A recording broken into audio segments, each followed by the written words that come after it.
All right, Matthew chapter 5, verse 33 through 37. We're looking still at the righteousness that one must have in order to enter the kingdom of heaven. So again, these are all just expanded teachings of chapter 5, verse 20, where Jesus says this, "For I tell you, unless your righteousness exceeds that of the scribes and the Pharisees, you will never enter the kingdom of heaven." So he is showing, Jesus, through these teachings, he's showing us what people typically viewed as righteousness and how God actually views righteousness. Last week we looked at the nature of divorce and the leader's kind of casual attitude towards it, and now this casual attitude towards divorce is also bleeding over into their casual understanding of oaths and keeping one's word. And so we're going to look at integrity in speech here. And so let me read it for us,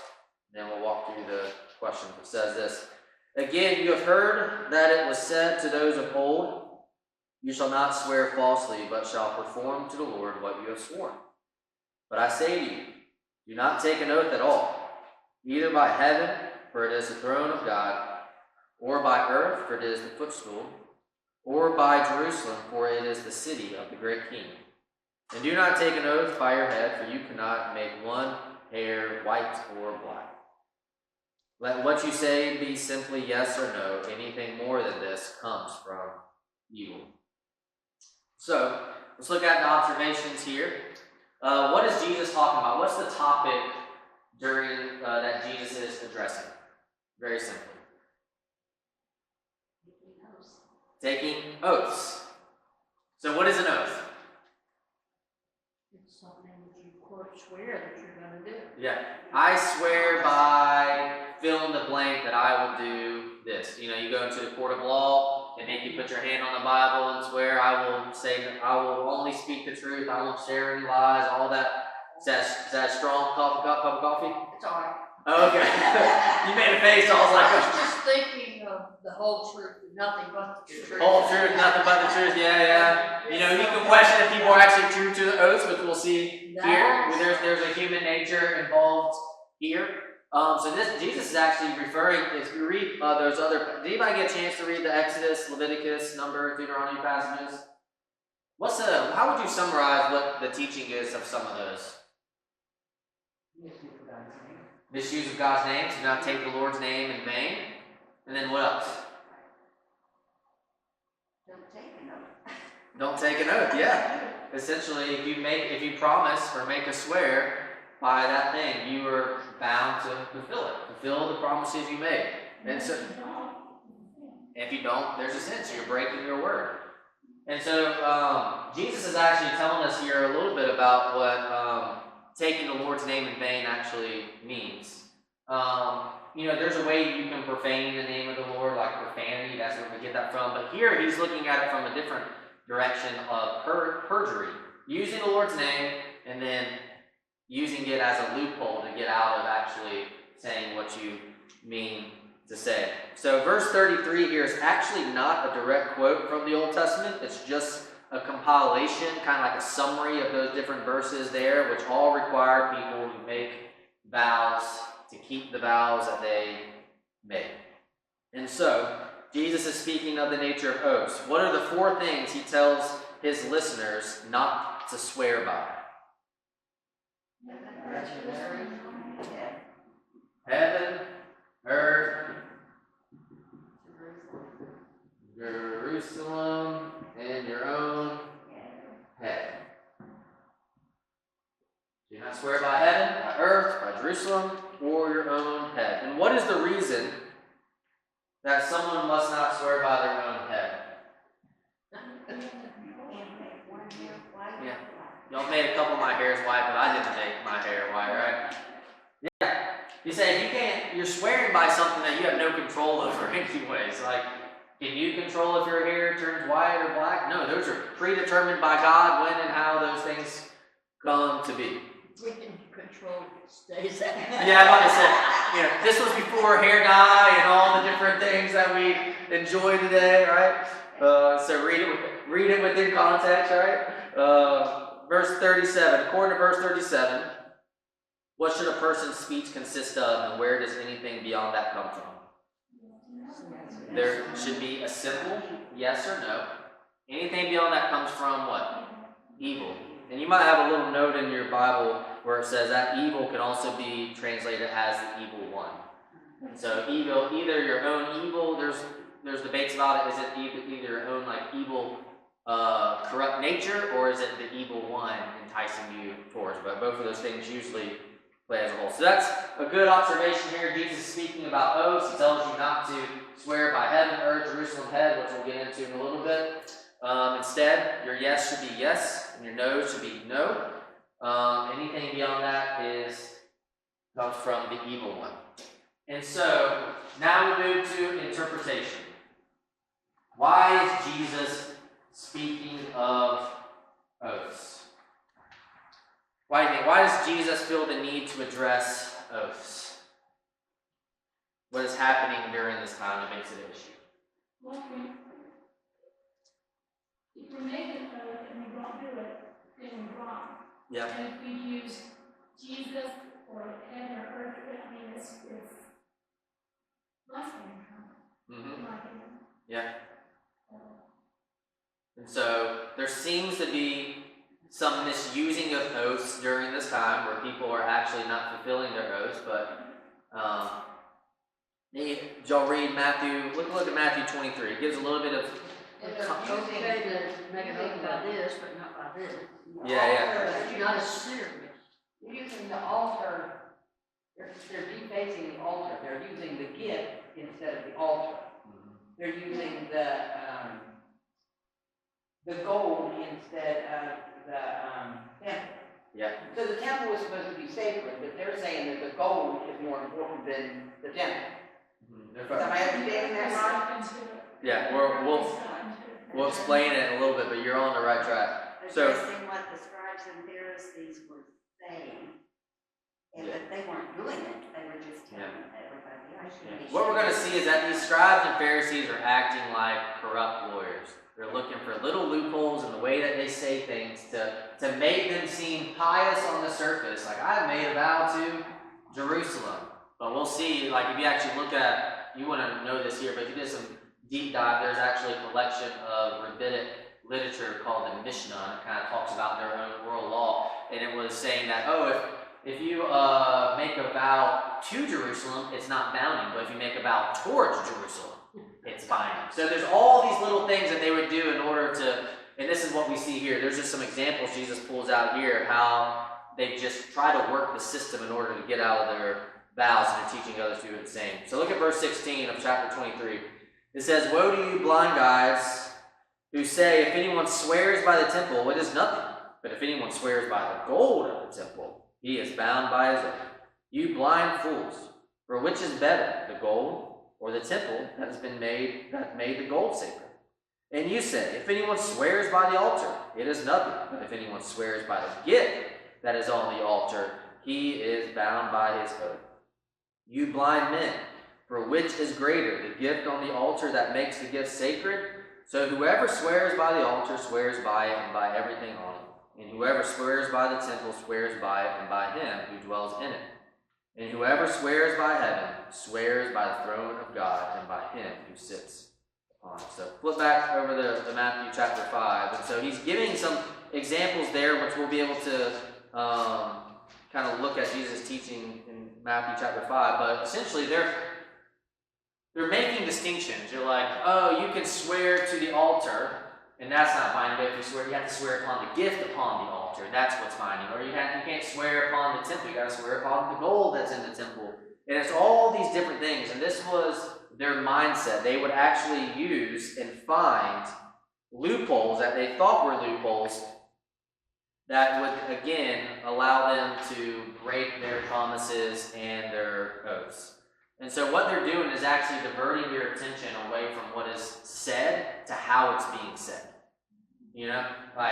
And they're able to get out of their oaths while still looking pious. Because on the surface, everybody's like, oh man, they swore that they'll do this. And then they go off and they feel like their conscience is fine because they didn't swear in the particular way. And so by Jesus' time, they had built up this whole system around this Old Testament teaching. And what happened is these oaths began to foster deception instead of truthfulness. You can never trust an oath because there's all this list of like, did it make the oath the right way and the right practice? And so Jesus addresses this with some of his verses here in verses 5, or not chapter 5, verses 34 through 36. And so when he gives these descriptions where he says, you're not you're not taking oath by heaven, by earth, by Jerusalem, by your head. He adds these descriptors to it to show and undermine the practice of using oaths. What does he add to it? What is Jesus' argument here in verses 34 through 36? Heaven is God's throne. Heaven is God's throne. Okay, yeah. Earth is God's footstool. And Jerusalem is the city of the fruit. And who created our head? God created our head. So he's essentially saying, so the teachers of this time were like, as long as you don't say the word God or Yahweh, and you can pray to the city, you can make a vow that you're fine. But what Jesus is saying is that, well, who created all those things? You can't avoid God in your oaths. If you make an oath to heaven, guess what? That's where the throne of God is. If you make an oath to the earth, well, that's his footstool. That's his. If you make an oath to Jerusalem, that's his mighty city. If you make an oath even to your own hair on your head, who put that hair there? And so the idea is that when you're making an oath in those ways, you're still making an oath to God, because those are all things that God has actually made and he is in control over. So you can't get around this loophole. He kind of closes the loophole for them thinking that they're getting around actually making an oath to God. And so, because of this, because of the nature of the type of deception that is happening during this time, why does Jesus instruct his disciples to not take an oath at all? Our word should be our word. We Yeah. shouldn't have to read the people. Yeah. You need we teach our kids love pinky promises, right? There's something about you lock your pinkies up, and that's a real promise. You can't break that promise. But every time you make an oath, what are you implicitly saying? I can't be trusted. I can't be trusted. Yeah. If you're like, I promise I won't do it, I swear by so and so, what you're saying is that without me making that oath, my word itself is not reliable. You're agreeing or showing that your own intentions are to break your word. That's why you have to use these special framed up systems in order to make someone trust your word. Like, I swear that I will do this. I promise I won't. Well, just let your yes be yes and your no be no. You don't have to bring in all these extra language to make it seem as if you're actually truthful or telling the truth. Marriage vows. Marriage vows? Yes. Yeah. And so, Jesus, we're going to get into this. So Jesus actually, is this teaching that Jesus forbids all types of oaths and vows? I don't think it does. Some people have taken this. Some people will say, like, oh, I'm a Christian, I can't swear into oath because of this, and they think they're breaking this. But I think what Jesus is actually getting at is using this daily desire to twist what you say in order to be dishonest. Because Jesus actually, in the Gospels, he swears under oath while he's on trial. He also, Scripture shows God making oaths to his people, vowing things to his people. So it doesn't seem that oaths itself are bad. It's when you use them in this way, you're saying that I'm not a trustworthy person. Yeah. But I think there's a beautiful thing with marriage vows where it's in the public of everybody's there. I'm promising myself to you, you're promising yourself to me, and the witnesses of God and these people. And part of the wedding vows is not just for y'all, it's for them. So for them, like, hey, hold us to this oath through this vow that we made with one another. And so Jesus essentially tells them, make sure their yes is a yes and a no is a no. That Christians should be people who say what they mean and mean what they say. We should be honest, truthful people. Even if that honesty and truthfulness might come at a detriment to us. There's a lot of scenarios where you might want to twist the truth, twist the facts, be a little manipulative just to be able to get yourself in and out, but that's not the way that Christ has commanded and instructed his people to act in this world. That's the way the world acts. They're always looking for ways to get out, and every billboard you see driving on the interstate is about a lawyer trying to sue somebody, right? That's what we live in, is trying to find the loopholes. But for Christians, our words because if we're not honest people in our day-to-day life, and then we tell them the good news about this God who has died for sinners, has come to redeem them, what makes you think they're going to actually trust your word then, when everything up to that point has been deceptions and lies? It does ruin your witness, yeah. Absolutely. And so, application. Let's look at how this plays out today. So, in what ways do you think people exhibit this behavior today? What are just some common ways that we might not be going around swearing by Jerusalem, but what are some ways that you see people, even maybe your own self, kind of falling into this pattern? All the time, even out in the store, I swear to G.O.D. I swear. Yeah. I'm like, oh, be careful. I mean, I'm not telling somebody else, be careful. You use that. I mean, they use the other swear, G, and then curse word. And it's just like normal language to them. It's awful. Yeah. I've walked away from people before who have had that kind of language because I can't stand it. Yeah. Swear on my mother's grave, right? Yeah. You hear that in movies. I've actually never heard that in real life, but I've heard people, reference it. But swear on my mother's grave, swear. Swear on mom's grave, or swear on my sister's grave. Yeah. People try to substitute words, and I hear it a lot. I swanny to goodness. Swanee to goodness. Swanny to goodness. I'm old. That's what I heard, growing up, and it's nothing but another way to swear using God's name. Mm-hmm. You can't, it's like saying the word freedom. You must as well say the other one, because that's what you mean. Mm. So, we tend to try to say something that's a little bit less offensive, but then it's in your heart that's the intent there. Yeah.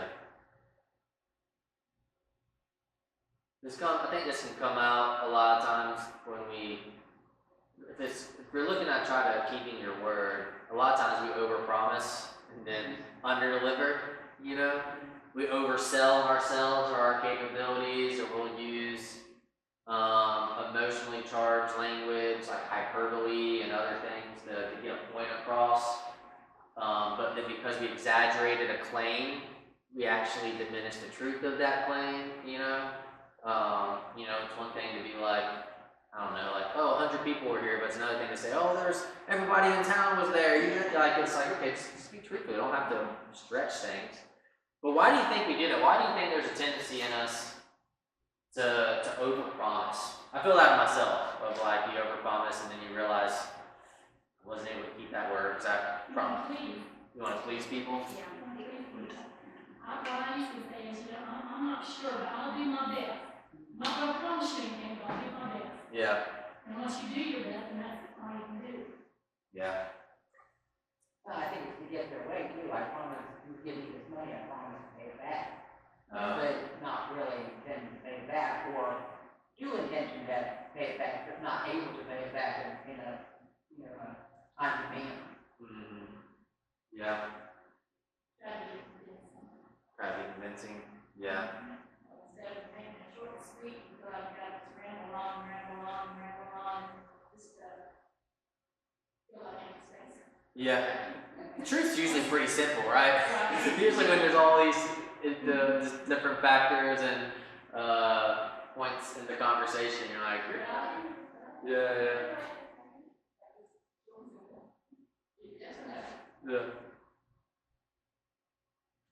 I think there is a desire in all of us to to people please. I know I feel that myself.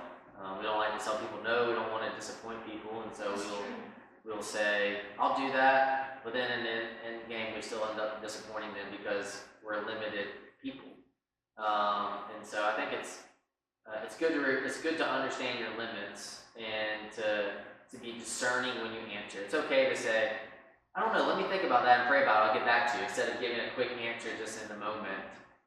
We like to exaggerate things, even this situation of or twist facts in our favor.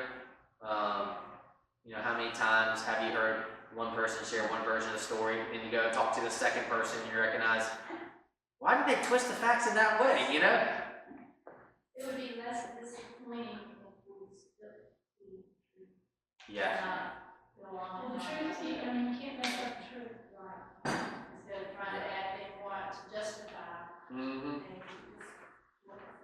We try to justify ourselves all the time. Well, I didn't do this because you promised to do it though. Yeah. So that I tried, no, you didn't say you were gonna try, you said you were gonna do it. If you have two people involved and they tell the story different, maybe they see it in a different way, each of them. Yeah. It's Yeah. not that they're twisting it, it's just their view was different than the other person's. Or they thought of it. Yeah, I mean, everybody has their own vantage point on it, right? And they always have this is how I'm experiencing this. But when it's, you said this, or no, I didn't say that, there's difference of hey, I felt this when you did this, and I experienced this. And so that's good to have those people come together. I think the reality is when we look at something like this, we recognize that only God is able to fully keep His word. Amen. Even if your best intentions of hey, I'm going to go, hey, I'll be there at 3 p.m. to pick you up.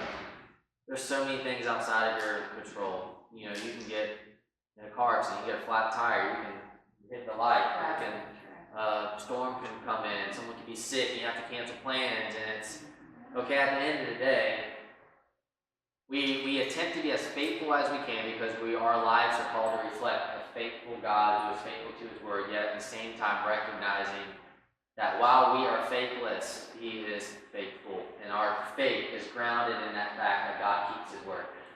Man, praise the Lord, God is not like us. Because if to think that He could promise one thing, I've separated your sin as far as east is from the west, but then not have the ability to actually, God never over promises and under delivers. No, When He promises, He fulfills His word, and we as people who are changed by His word and changed by His Spirit should, to the best of our abilities, follow through with the things that we promise and speak truthfully. And that will stand out in the world today. I trust you. With the way, seems like everybody has their own facts, has their own narratives, everybody's twist facts in order for their favor of outcome, and when Christians just call balls and strikes, it stands out in a world that's not willing to. we're supposed to do that. stand out. We're not of this world. Yeah. We're at the beginning, we're not of it, and we're supposed to set ourselves apart. And that means being truthful in speech and trying to put Jesus out in front of us, so you're not looking at me, I want you to see Jesus when you're doing it. Yeah. That should be our goal every single day, right on our feet for. Yeah. Our as we saw with the salt of the world, the light of the world, it is our distinctiveness that becomes is attached to our effectiveness and witness. And so when we lose our distinctiveness of who we're called to be, we become ineffective in being the light of the world to the world today. So, we'll look at verses 38 through 42 next week, so you can begin studying that a little bit, and I'll try to have us 1 week out starting next week. So.